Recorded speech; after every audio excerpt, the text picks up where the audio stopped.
Hi friends, అందరికీ నమస్కారం. అంజలి కథలకి స్వాగతం. ఈరోజు చందమామ కథలోని బేతాళ కథ పేరు మాట విలువ. పట్టు వదలని విక్రమార్కుడు చెట్టు వద్దకు తిరిగి వెళ్ళి చెట్టుపై నుంచి శవాన్ని దించి భుజాన వేసుకుని ఎప్పటిలాగే మౌనంగా శ్మశానం కేసి నడవసాగాడు. అప్పుడు శవంలోని బేతాళుడు, రాజా, నీలాంటి రాజులు కొందరికి విలువల తారతమ్యాలు తెలియవు. రాజ్యపాలన చేసి సుఖంగా విశ్రాంతి తీసుకోవలసిన నువ్వు ఈ నిజరాత్రి నానా అగచాట్లు పడుతున్నావు. ఇలాగే చంద్రగిరి రాజు ఒక అనాగరికుడి చేత నానా మాటలు పడి ఒక మహాపండితుడు మాట వరుసగా అన్న మాట సహించలేకపోయాడు. శ్రమ తెలియకుండా నీకు అతని కథ చెబుతాను విను అంటూ ఇలా చెప్పసాగాడు. చంద్రగిరి రాజుకి కవులన్నా పండితులన్నా చాలా అభిమానం. ఆయన ఆస్థానంలో కవి పండితులు చాలామంది ఉండేవారు. వారందరిలోకి అగ్రగణ్యుడు ధనుంజయుడు. అతనంటే రాజుకి ఎంతో గౌరవం. ఆ కారణంగా ధనుంజయుడికి రవ్వంత గర్వం ఉండేది. రాజు అప్పుడప్పుడు మారువేషంలో దేశ సంచారం చేస్తూ ఉండేవాడు. ఒకసారి అలా సంచారం చేస్తూ రాజు పెద్ద ప్రమాదాన్ని ఎదుర్కొనేసరికి ఒక గొర్రెల కాపరి రాజును రక్షించాడు. రాజధానికి తిరిగి రాగానే రాజు తన మనుషులను పంపి ఆ గొర్రెల కాపరిని సకల మర్యాదలతోనూ రాజధానికి రప్పించాడు. సభలోకి అడుగుపెట్టగానే గొర్రెల కాపరికి మతిపోయినట్లయింది. కానీ రాజు సింహాసనం మీద నుంచి దిగివచ్చి, గుర్తున్నదా, నువ్వు నా ప్రాణం కాపాడావు, నీకు సన్మానం చేయటానికే పిలిపించాను అనేసరికి గొర్రెల కాపరి రాజును గుర్తుపట్టి, ఏంటి, నువ్వు రాజువా? నువ్వు కాపాడుకోలేవు గాని ఈ సింహాసనం మీద కూర్చొని మమ్మల్ని అందరినీ ఏలుతున్నావా అన్నాడు ఆశ్చర్యంగా. వాడి మాటలకి కోపం వచ్చి రాజుగారు ఏం చేస్తాడోనని సభలో అందరూ హడలిపోయారు. కానీ రాజు మాత్రం ఏమీ చలించకుండా, నీ సందేహం సరైందే, ఒక్కోసారి పరిస్థితులు అనుకూలించక ఎంతటి శక్తివంతుడైనా బలహీనుడైపోతాడు. ఈ దేశపు రాజును కాపాడే అవకాశం రావటం నీ అదృష్టం అంటూ వాడికి 1000 బంగారు కాసులు బహుమతిగా ఇప్పించాడు.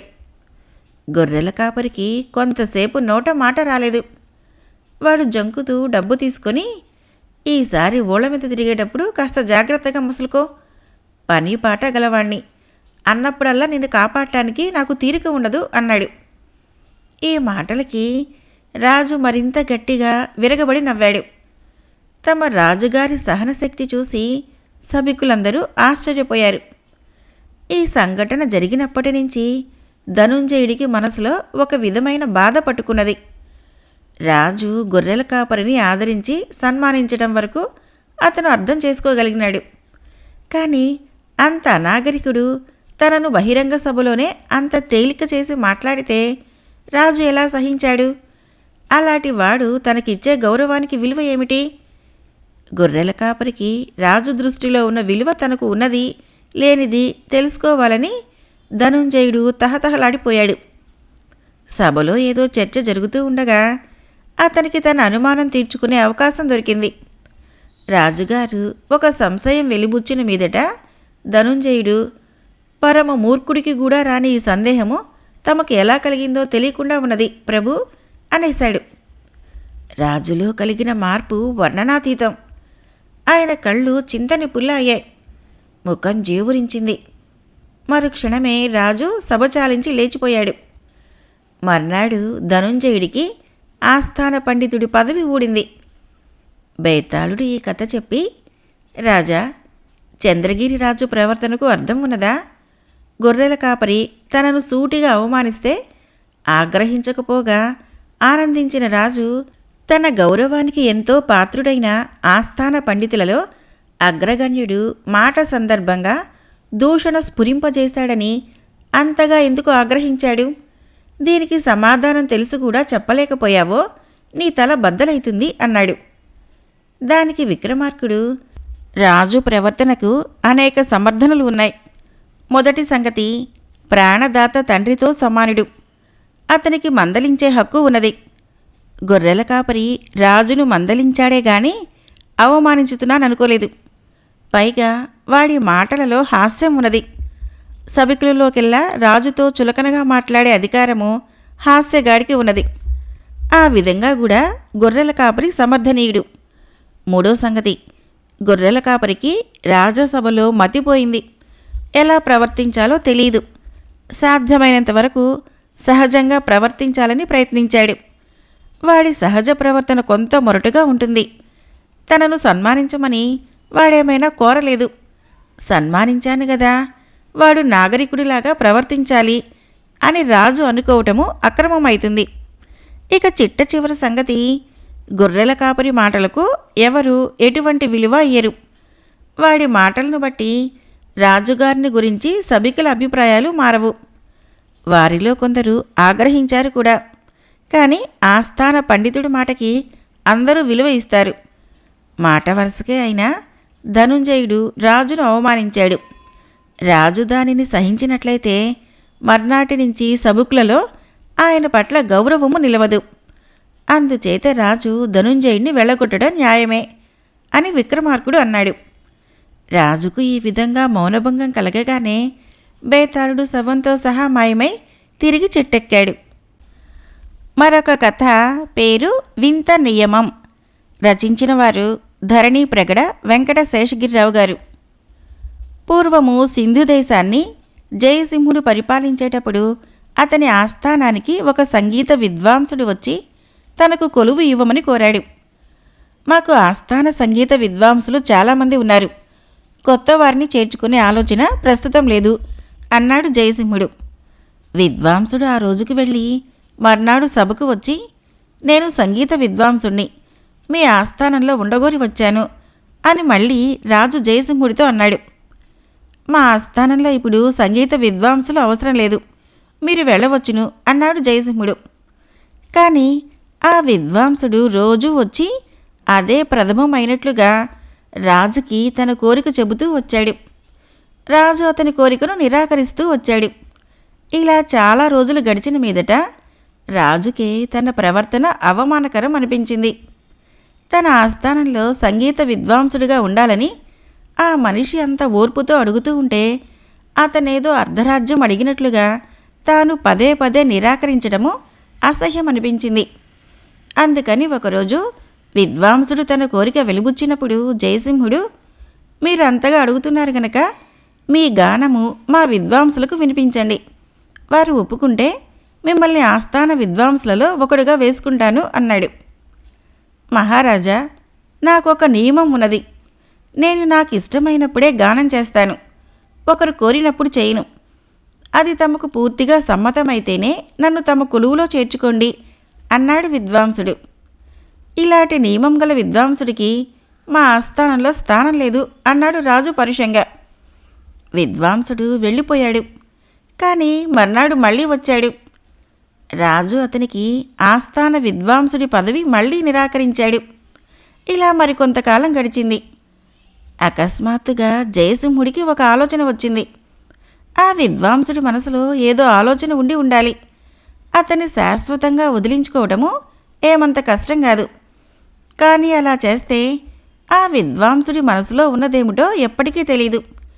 ఇలా అనుకుని జయసింహుడు ఒకనాడు ఆకస్మికంగా సభికులందరూ నిర్ఘాంతపోయేటట్లు, ఇవాళ నుంచి మీరు ఆస్థాన విద్వాంసుడిగా ఉండవచ్చు, మీకు నివాసము, వేతనము, అవసరమైన ఇతర సదుపాయాలు ఏర్పాటు చేస్తాను అనేశాడు. అందరూ ఆశ్చర్యపడ్డారు. కానీ విద్వాంసుడు మాత్రము ఏమీ ఆశ్చర్యపడలేదు. అతను ఆ రోజే జయసింహుడి కొలువులో చేరాడు. రాజు చేసిన ఈ పని ఎవరికీ నచ్చలేదు. కానీ ఈ కొత్త విద్వాంసుడు అపర నారదుడు కాబోలుననుకొని చాలామంది సరిపెట్టుకున్నారు. అయితే నెలలు గడుస్తున్నా కొత్త విద్వాంసుడు పాడిన పాపాన పోలేదు. రాజుగారికి కొడుకు పుట్టాడు. దేశమంతా వెర్రిగా వేడుకలు చేసుకున్నారు. రాజభవనము 10 రోజుల పాటు నృత్యగాన వినోదాలతో మారుమోగిపోయింది. ఆస్థాన సంగీత విద్వాంసులు, ఇతర విద్వాంసులు పాడారు. కొత్త విద్వాంసుడు మాత్రం పాడలేదు. రాజు మనస్సు చివుక్కుమన్నది. ఇంతటి వేడుకల మధ్య ఈ విద్వాంసుడికి పాడాలనిపించకపోతే మరెప్పుడు అనిపిస్తుంది? నువ్వు కూడా పాడరాదా అని కొత్త విద్వాంసుడిని ఇతరుల చేత అడిగించాడు రాజు. విద్వాంసుడు పలకలేదు. మంత్రి దగ్గరుండి మరీ అడిగితే, ఇప్పుడు కాదు, తగిన సమయం వస్తే ఎవరూ అడగకుండా నేనే గానం చేస్తాను అన్నాడు అతను. అతన్ని పదవి నుంచి తొలగించుదామని రాజుకు ఎన్నోసార్లు నోటిదాకా వచ్చింది. కానీ ఆ విద్వాంసుడి వైఖరిలో ఏదో రహస్యం ఉన్నది. దాన్ని తెలుసుకుని తీరాలన్న ఉద్దేశంతో రాజు నిగ్రహించుకున్నాడు. 5 ఏళ్లు గడిచాయి. కొత్త విద్వాంసుడు ఈ కాలంలో ఒక్కసారి కూడా పాడలేదు. ఆకస్మికంగా రాజకుమారుడికి ఏదో విషజ్వరం వచ్చింది. ఎందరో వైద్యులు మందులిచ్చినా వ్యాధి ముదురుతూనే వచ్చింది. అందరూ ఆశ వదులుకున్నారు. రాజకుమారుడి ప్రాణాలు ఏ క్షణానైనా పోయేలాగున్నాయి. అందరూ రాజకుమారుడి మరణశయ్య చుట్టూ మూగి ఉన్నారు. సరిగ్గా ఆ సమయంలో సంగీత విద్వాంసుడు తన వీణతో వచ్చి ఎడంగా కూర్చొని పాడటం ప్రారంభించాడు. చిచి, పాడక ఇప్పుడు పాడతాడా? పుట్టిననాడు పాడలేకపోయాడు. కానీ ఆఖరి క్షణంలో వెళ్ళబోయేటప్పుడు రాజకుమారుడికి పాట వినిపిస్తున్నాడు అంటూ రకరకాలుగా అనేక మంది సంగీత విద్వాంసుడిని రహస్యంగా విమర్శించారు. కానీ విద్వాంసుడి పాట అందరి మనసులని మత్తుమందులాగా ఆవరిస్తున్నది. వాళ్ళు రాజకుమారుడి జబ్బును, రానున్న చావుని మర్చిపోతున్నారు. తాము ఎక్కడ ఉన్నది వాళ్లకు తెలియకుండా పోతున్నది. జయసింహుడు నిద్రలేచిన వాడల్లే తన కొడుకు కేసు చూశాడు. మరణశయ్య ఖాళీగా ఉన్నది. రాజు మరింత ఆందోళన పడిపోతూ చుట్టూ ఉన్నవారి కేసు చూశాడు. చిత్రం, రాజకుమారుడు అందరితో పాటు కూర్చొని మైమరుపుతో సంగీతం వింటున్నాడు. ఉన్నట్టుండి సంగీతం ఆగిపోయింది. విద్వాంసుడు తన వీణ తీసుకుని బయటికి నడిచాడు. రాజకుమారుడు చచ్చి బతకటము అందరి దృష్టిని ఆకర్షించింది. ఎవరూ విద్వాంసుని గురించి ఆలోచించలేదు. తర్వాత రాజు విద్వాంసుడికి పెద్ద జాగీరు ఇచ్చి గొప్పగా సత్కరించుదామనుకున్నాడు. కానీ ఆ విద్వాంసుడు ఏమయ్యాడో ఎవరికీ తెలియలేదు. మరొక కథ పేరు మనిషికి కావలసినది. రచించిన వారు బొమ్మిడి అచ్చారావు గారు. అవంతి రాజ్యంలో వినోదుడు అనేవాడు రాజుగారి కొలువులో చిన్న ఉద్యోగంలో చేరాడు. అతని తండ్రి రాజుగారి కొలువులో ఉద్యోగం చేస్తూ మరణించడం వలన వినోదుడికి ఆ ఉద్యోగం దొరికింది. చాలా కాలం అతను పెళ్లి చేసుకోలేదు. కారణము, తాను పెద్ద ఉద్యోగంలో ఉండి తన కాబోయే భార్య దృష్టిలో ఘరానా మనిషిగా కనిపించాలని అతని ఉద్దేశం. అయితే తల్లి పోరగా వినోదుడు పెళ్లికి ఒప్పుకున్నాడు. ఒక పేద రైతు కూతురు చంద్ర అతనికి భార్య అయింది.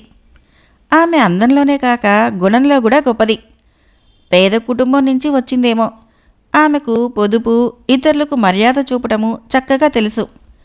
ఆమె భర్త దగ్గర, అత్తగారి దగ్గర అణుకువగా మసులుకునేది. కానీ భార్య దగ్గర గొప్పలకు పోయి వినోదుడు ధారాళంగా డబ్బు ఖర్చు పెడుతూ వచ్చాడు.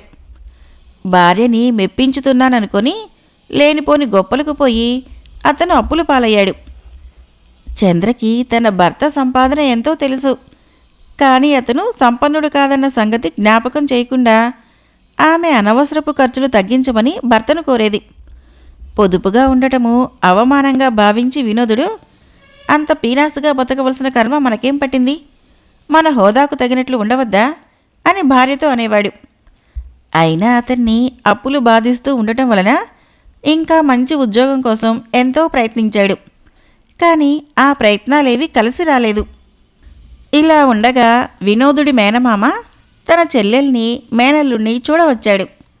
ఆయన రాచకొలువులో పెద్ద ఉద్యోగి. ఆయన తలుచుకుంటే తనకు మంచి ఉద్యోగం ఇప్పించగలడన్న ఆశతో వినోదుడు ఆయనకు తన గోడు చెప్పుకున్నాడు. వినోదుడి మాటలు విని మేనమామ ఆశ్చర్యపోయాడు. ఎందుకంటే వినోదుడి ఉద్యోగము చచ్చుదేమీ కాదు, అతని అర్హతలకు మించినదే. అంతేగాక వినోదుడి రాబడి కుటుంబ ఖర్చులకు హాయిగా సరిపోతుంది. కావాలంటే అందులో కొంత వెనక వేసుకోవచ్చు కూడా. అంతేకాదు, ఆ ఉద్యోగంలో సమర్థత చూపితే మంచి భవిష్యత్తు ఉన్నది. ఇది తెలిసిన మేనమామ వినోదుడి అవివేకానికి జాలిపడ్డాడు. చూడు వినోద, ముందు నీ ఉద్యోగం మీద గురి, గౌరవము ఉండాలి. అప్పుడే ఆ ఉద్యోగంలో నువ్వు రాణించగలుగుతావు. పై అధికారులు నీ ప్రతిభ గుర్తించినట్లయితే నీకు మేలు కలుగుతుంది. ముందు ఈ జీతంతో తృప్తి పడటం నేర్చుకో అన్నాడు మేనమామ. వినోదుడికి ఈ మాటలు రుచించలేదు. తనకు సహాయం చేయకుండా తప్పించుకోవటానికి తన మేనమామ ఇదంతా చెబుతున్నాడని అతను అపోహపడ్డాడు.